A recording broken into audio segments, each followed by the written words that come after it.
وقاص چې د ټوپسین سره تعلق ساتي د تیر 3 ورځو نه بېدرکه دی. دا وخت زموږ سره د هغوی تره ولاړ دی. امجد نوم دی ستاسو؟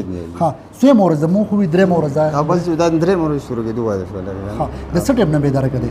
په بله شپه 9 بجې بېدرکه شوی دی. د شپې د 9 نه. نو تاسو رشته دارو یا خپلو خپلوانو ګیر چاپېره یارانو بس ټولو سره رابطې شوي دي. ښه. مخکې چېرته دی داسې بېدرکه شوی؟ نه جي. ستاسو څه خیال دی خفه شوی او ستاسو سره چېرته شر شدت خفګان؟ کور کې هسې دغ شوي لکه ماشومانان تلي ګرځي که نه سکول نه مدرسې نه پټ شوي لکه یو کور ورته کار شوي دي لکه په دغه وجه مې وتی دی کور. ښه. تر اوسه بیا نه دی راغلی؟ بیا نه دی راغلی. ښه.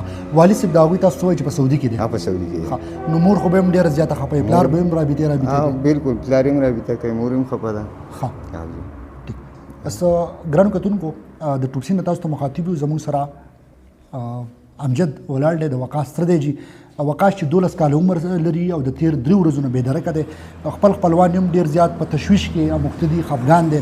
والي صاحب په مسافرۍ کې دی، هغوی هم ډېر زیات خفه دي. دلته کې کور کې زنانې چې څومره هم دي نو هغه هم جاړي فریاد کوي. ستاسو به موږ دغه یو اپیل کوو که تاسو دغه تصویر به تاسو ته په سکرین باندې ښکاري د دغه ماشوم په حواله تاسو څه معلومات دي نو مهرباني وکړئ په دغه نمبرو باندې رابطه وکړئ چې یاره دوی ته دغه ماشوم میلاو شي او د دوی دغه تکلیف ختم شي.